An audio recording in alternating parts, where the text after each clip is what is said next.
अस्सलाम वालेकुम, कैसे हैं आप सब? हम भी अल्हम्दुलिल्लाह ठीक हैं और मैं दुआ गो हूँ कि आप लोग जहाँ-जहाँ भी हैं अल्लाह ताला आप सबको ठीक-ठाक रखे, खुशबाश अपने-अपने घरों में आबाद रखे।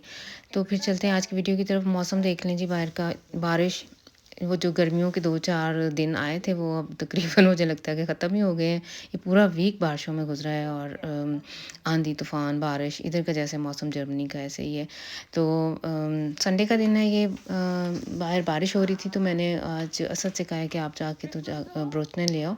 और हमने इनकार कर दिया। वो कहता है मैं 2-3 वीक गया हूँ पीछे तो अब किसी और को भेजें। तो फिर ये असद गया हुआ था, हल्की-हल्की सी बारिश हो रही थी। मैं इसे गाड़ी पे भी लेके जा सकती थी लेकिन मैंने कहा कि ये पास ही तो जाना है तो बेहतर है कि आप वो रेगन शियम लो यानी अपनी छतरी ले लो या रेगन जैकेट पहन के तो चले जाओ। तो फिर जाके ये ले आया था। जाते हुए ये बैग ले गया था साथ। अच्छा किया वैसे इसने, क्योंकि ये पेपर का ही होता है शॉप में, ये जो जिसमें ये पैक करके देते हैं ब्रोचिन। तो अगर ये ना सोचे तो फिर वो सौगी सी हो जाती है और मज़ा नहीं आता। ब्रोचिन का ये थोड़ी क्रिस्पी सी हो फिर मज़ा आता है। और ये अब मैं चाय तैयार कर रही हूँ और टेबल वगैरह मैंने लगा दिया हुआ है। बच्चे अभी तक नीचे नहीं आए हैं। और ये देखें जी, ये चीज़ें हैं बेबी की, छोटी-छोटी सी चीज़ें। किंज़ा की फ्रेंड, इसकी फ्रेंड तो नहीं है, खैर क्लास फेलो ही है। मैंने जैसे कई दफ़ा ज़िक्र किया कि ये हाउस बिल्डिंग कर रही है।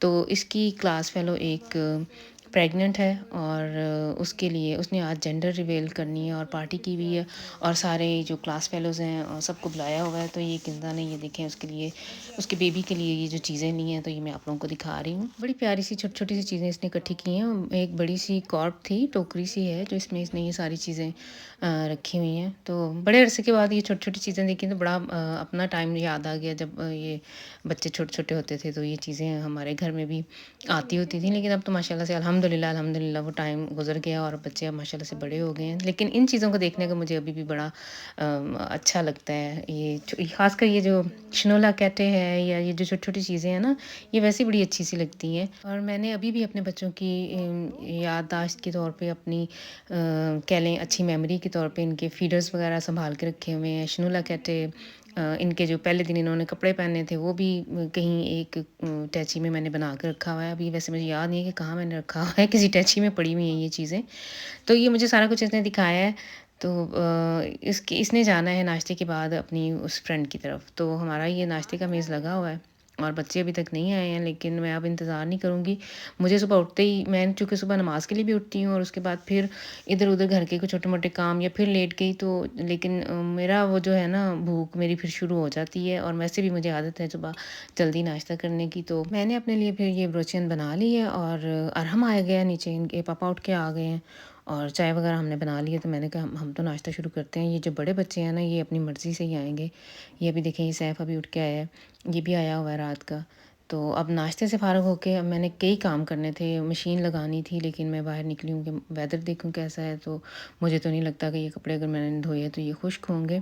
लेकिन अभी धोने भी हैं, कुछ कपड़े धोने वाले भी हैं और खाने की भी कोई समझ नहीं आ रही थी आज क्या पकाऊँ। इन सब से मैंने पूछा है। इन बच्चों की भी कोई फैंटेसी नहीं होती है और कई दफ़ा वैसे वाक़ई समझ ही नहीं आती है कि बंदा क्या बनाए। तो फिर एंड कुल्टिश मैंने यही इंशाइन किया है, तो यही डिसीजन लिया है कि मैं वो गोश्त निकाला है और एक पैकेट कीमे का निकाला है और नीचे गई भी थी बेसमेंट में तो ये लज़ानिया की ये शीट्स मुझे मिल गई हैं, ये उठा के लाई हूँ। तो यही मैंने डिसाइड किया है कि इनको फिर मैं लज़ानिया बना देती हूँ और अपने लिए गोश्त के अंदर या तो मैंने कोई सब्ज़ी डालनी होती है या दाल या आलू वगैरह। तो अभी कुछ दिन पहले मैंने आलू गोश्त बनाया हुआ था तो आज मैंने यही डिसाइड किया है कि चने की दाल गोश्त बनाती हूँ। काफ़ी अर्सा हो गया मैंने ये नहीं बनाया तो इसे आज ट्राई करती हूँ। तो इसके बाद मैं ऊपर आई थी, कई काम छोटे-मोटे करने थे तो मैंने इन बच्चों को बुलाया कि सबसे पहले मेरे से बालों में तेल लगवा लो। इनकी हर संडे यही रोना होता है कि हमने नहीं लगवाना और मैंने भी ऐसे ही मैं भी ढीठ हूँ, मैं भी लगा के छोड़ती हूँ।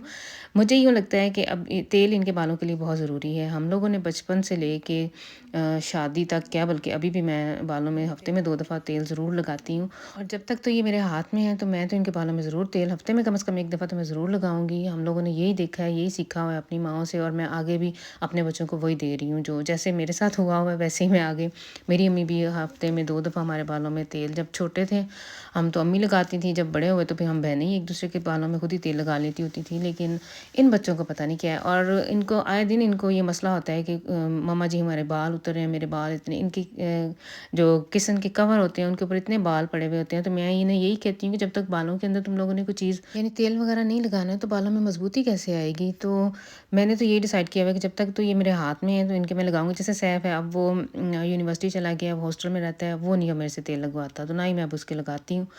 तो इसको इन सब के मैंने बालों में तेल लगा दिया है और अब ये मैंने कपड़े निकाले हैं, मैंने करनी है स्टिचिंग। ये मैं गई हुई थी, आप लोगों ने अगर जिन्होंने मुझे देखा है, मेरे व्लॉग्स वगैरह सारे देखे हैं, उन्हें पता होगा कि मैं पाकिस्तान गई हुई थी। तो मैं गई थी सिर्फ 4-5 दिनों के लिए, उम्रा करके तो हम पाकिस्तान गए थे। मुश्किल से हमारा 5 दिन का स्टे था, तो टेलर किसी ने कपड़े मुझे पता था कि नहीं सी के देने, तो इसलिए भी मैंने कोशिश भी नहीं की। रेडीमेड जो 1-2 लिए हैं वही लिए हैं, और ये विंटर के लिए मुझे ना ये क्रॉस स्टिच से ये बड़ा अच्छा ये शर्ट पीसेस मुझे अच्छे लगे थे, मैंने ले लिए। क्योंकि स्टिचिंग मुझे आती है, तो मैंने यही डिसाइड किया था कि उधर जर्मनी जाके ना घर वापस, तो फिर खुद ही इनको मैं बाद में स्टिच कर लूँगी। तो वो मैंने आज कपड़े निकाले हैं, इन्हें श्लिंग करने के लिए मैंने अभी श्लिंग किया है, और उसके बाद इन्हें मैंने खुश्क होने के लिए तो इन्हें फैला दिया है। ये कॉटन है, प्योर कॉटन, करंडी टाइप है कपड़ा, तो इसको श्लिंग करना थोड़ा मुझे लगता था कि मैं कर ही लूँ, बाद में फिर वो जो नाप है वो फिर मसला आ जाता है अगर श्लिंग करके ना कपड़ा सिएं तो। और उसको मैंने फैला दिया, लेकिन बाहर का मौसम देखा है आप लोगों ने, कितने बादल गहरे बादल छाए हुए हैं और बारिश का भी इम्कान है, लेकिन मुझे लगता है मेरे हस्बैंड ने कहा कि डाल दे, खुश्क हो ही जाएंगे। तो अब आ जाएँ किचन की तरफ। गोश्त मैंने मसाले वगैरह डाल के चढ़ा दिया है। कीमा भी मैंने इस टाइम ये देखें लहसुन अदरक प्याज और टमाटर वगैरह डाल के, और इसमें नमक मिर्च और हल्दी डाल दी है, उसे भी मैंने पकने के लिए रख दी है। और अरहम को मैंने आवाज़ दी है कि आके ज़रा मेरी हेल्प करो, सैलड वगैरह बना दो। तो ये गोश्त मेरा तकरीबन ये गल गया है। अब इसकी मैंने थोड़ी सी भुनाई कर लेनी है, पानी ये जल्दी वैसे गल जाता है गोश्त। गोश्त लेते हुए मैं इस बात का ध्यान रखती हूँ कि उसका कलर थोड़ा हल्का सा हो और ज़्यादा उम्र का बकरा ना हो, तो फिर वो जल्दी गल जाता है। इसने मुश्किल से मेरे ख्याल 15 मिनट में, ये थोड़ा सा मैंने इसमें पानी डाला था और 15 से 20 मिनट के अंदर अंदर ये गल गया था। अब ये जो आप लोगों को नज़र आ रही है, मैं वाइट सॉस बना रही हूँ लज़ानिया के लिए। उसका मैंने लहसुन से इसको बटर डाला था और उसमें लहसुन अच्छी तरह से फ्राई करके, फिर 2 चम्मच मैंने मैदा की डाल के, उसका जब कलर खुशबू आना शुरू हो गई तो फिर इसके अंदर मैंने दूध डाल के तो ये सॉस बना लेनी है। और टेस्ट के मुताबिक आप लोगों ने मिर्चें, नमक और काली मिर्च और ओरिगानो वगैरह डाल देना है। मैंने इसमें कुटी हुई लाल मिर्च डाली है, थोड़ा सा ओरिगानो डाला है, काली मिर्च डाली है, नमक डाला है, और बाद में इसको थोड़ा सा क्रीमी करने के लिए इसके अंदर चीज़ जाएगा। और पीछे आप देखें तो वो चने की दाल भी मैंने बॉईल कर ली हुई है, और कीमा भी मेरा वो कुक हो रहा है, और गोश्त भी इधर पक रहा है साथ साथ। तो ये सॉस वाला काम तकरीबन हो गया है, ये रेडी हो गई है सॉस। तो अब इस स्टेज पे मैंने जो लसान्ये के अंदर सब्जियां वगैरह डालनी है ना, वो ऑप्शनल है, लेकिन मैंने आज डालनी है, मेरे पास पड़ी हुई है फ्रिज में, तो उन्हें मैंने यूज़ करना है। उसके लिए मैं अब उन्हें फ्राइंग पैन में मैं फ्राई करने लगी हूँ। स्वीवर मैंने डाले हैं क्रश करके, 2 थे, और उसके बाद ये पापरिका रेड वाली, येलो वाली, ये मैंने इनको हल्का हल्का सा सौते कर लेना है, और ये सब्जियाँ उसके अंदर लसान्ये के अंदर जाएंगी। सॉस बन गई है, सब्जियां तैयार हो गई हैं, कीमा पीछे फ्राई हो रहा है, और ये इधर गोश्त भी जो मैंने दाल दाल गोश्त बनाना है वो भी इधर कुक हो रहा है। जैसे ही गोश्त का पानी खुश्क हुआ है तो इसकी अब मैंने भुनाई शुरू कर लेनी है, और कीमे की भी पीछे भुनाई हो रही है। भूनने के लिए मैंने इसके अंदर थोड़ा सा मैं डालती होती हूँ मगारीन, और थोड़ा सा कुकिंग ऑयल। आजकल मैं वैसे बड़ा स्पार्सम चल रही हूँ, कुकिंग ऑयल भी बहुत कम यूज़ करती हूँ, और मगारीन भी पूरा पूरा से डालती हूँ। वो जैसे पहले हांडी में वो तैर रहा होता था ना ऑयल और घी, उससे मैं अब बहुत अवॉइड करती हूँ, इतनी महंगाई हो गई है ना इधर। तो ये सारे काम साथ-साथ चल रहे हैं। जैसे ही गोश्त की भुनाई हो गई थी, तो इसके अंदर मैंने चने की दाल जो मैंने बॉयल करके रखी हुई थी, वो मैंने अब डाल के, तो उसको भी अच्छी तरह से भून लेना है।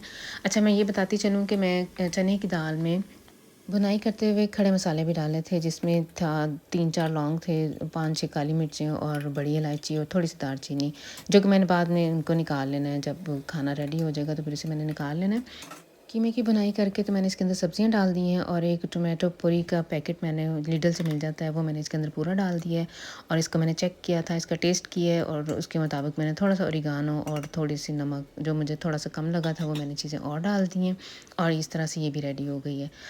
तो अब आ जाएँ लज़ानिया शीट्स की तरफ।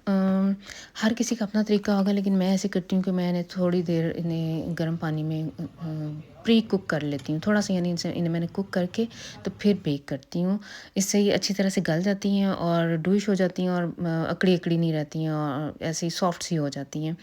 तो उन्हें मैंने हल्का सा कुक कर लिया था, और अब इधर देख लें इसकी मैं लेयरिंग कर रही हूँ। मैंने वो जो ट्रे है अपनी जो ऑफ़्लो फ़ॉर्म है, उसके अंदर सबसे पहले कीमा लगाया है, फिर ऊपर शीट्स डाल दी हैं। उसके बाद मैंने उसके ऊपर जो वाइट सॉस बना के रखी हुई थी वो फैला दी है। उसके बाद फिर वही प्रोसेस चलेगा, कीमा आएगा, शीट्स आएँगी, वाइट सॉस आएगी और उसके बाद मैंने इसके ऊपर केज़े लगा देना है, चीज़ जो होता है, और फिर इसे बेक करने के लिए ओवन में रख देना है।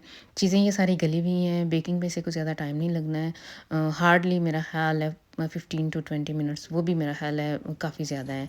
और लेकिन डिपेंड करता है कि आपने शीट्स को कितना गलाया है। इसके ऊपर बेस्ट तो ये होता है कि एल्युमिनियम फ़ॉइल दे के आप इसे ओवन में रखें, लेकिन इस टाइम मेरे पास वो ख़त्म हुआ है तो मैंने इसे डायरेक्टली ऐसे रख दिया है। अगर वो ना लगाएँ, फ़ॉइल ना लगाएँ तो इसके किनारे जो है ना वो सख्त हो जाते हैं और मेरे बच्चों को वो नहीं पसंद है। इसलिए मैं ज़्यादातर फ़ॉइल दे के इसे बेक करती हूँ। तो ये देख लें जी, हमारे खाने की टेबल भी सज गई है। ये चना दाल गोश्त है, रोटियाँ बनाई हैं, साथ सिंपल सा सैलेड है और बच्चों के लिए ये लज़ानिया। और माशाल्लाह से खाने वाले भी सारे आ गए हैं। सब बच्चों को मैंने आवाज़ दी है कि आ जाओ, टेबल पे मैंने खाना लगा दिया है तो सब मिलके खाना खाते हैं। तो इसके अलावा मैंने ऊपर मशीन एक और चलाई हुई है, जो हाथ से धोने वाले कपड़े होते हैं उसे मैंने हैंड वॉश पे हाथ से तो नहीं धोए, लेकिन मशीन के अंदर एक मेरे पास ऑप्शन है कि आप हैंड वॉश पे भी उन्हें धो सकते हो।